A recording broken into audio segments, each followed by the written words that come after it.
భరణి అన్నని నిజంగా ఎన్ని వీడియోలు పెట్టుకున్నా ఎన్ని చేసుకున్నా భరణి అన్నని ఈ దివ్య చావ కొడుతున్నదమ్మ తల్లి. నేను నైట్ నిద్రపోలేదు, మీ మాట కోసం వెయిట్ చేశాను. ఇంకా ఆయన కూడా తానా అంటే తందానా అన్నట్టు చెప్పారు.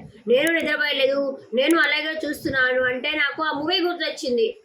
దాంట్లో మహేష్ బాబు తలుపు రావట్లేదు అని చెప్పి త్రిష మహేష్ బాబు ఇలా చూసుకుంటారు నిద్రపోకుండా, అట్లా గుర్తొచ్చింది అనమాట ఆ సీను. అట్లా ఉంటే నేను నిద్రపోలేదు, నువ్వు వస్తావు, నువ్వు మాట్లాడిస్తావు, నేనైతే వెయిట్ చేసావు అంటే నేను నిద్రపోలేదు అని చెప్పి భరణి అన్న నాకు ఫస్ట్ ప్రిఫరెన్స్ నీకే ఇస్తాను దివ్య, నువ్వే అదే అంతలాగా నన్ను అర్థం చేసుకున్నావా, నేను వెళ్ళిపోతానేమో ఈరోజు, నువ్వు కొద్దిసేపు నాతో మంచిగా మాట్లాడు అని చెప్పి భరణి అన్న చెప్పడం కానీ ఈ దివ్య ఏడవడం కానీ, ఎందుకమ్మా ఏడవడము, ఏం అంత బంధుత్వం ఏముంది చెప్పండి మీ ఇద్దరి మధ్య? భరణి అన్న కోసమే నీ బిగ్ బాస్ హౌస్కి వచ్చావా? లేదు కదా, నీ ఆటను వాడుకోవాలి, నేను గెలవాలి అని చెప్పుకొని వచ్చావు. ఇక్కడికి వచ్చేసి ఏం బంధుత్వము? పోనీ అన్న అన్న అన్న పిలుస్తున్నావు అంటే అన్న అన్న అని పిలవట్లేదు. ఏం బంధుత్వం ఏమో అర్థం కావట్లేదు.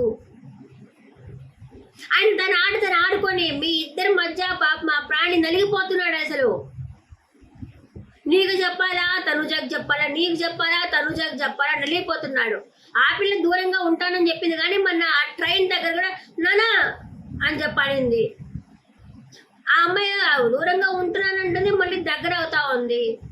సరే అభిమానాలు ఉంటాయి, కానీ తనూజ దగ్గర తనూజ ఆ అన్న ఉన్నప్పుడు మాత్రం అదైతే బయటికి రాలేదు. వాళ్ళైతే బాగా క్లోజ్గా ఉన్నారు, ఆ విషయం బయటికి రాలేదు.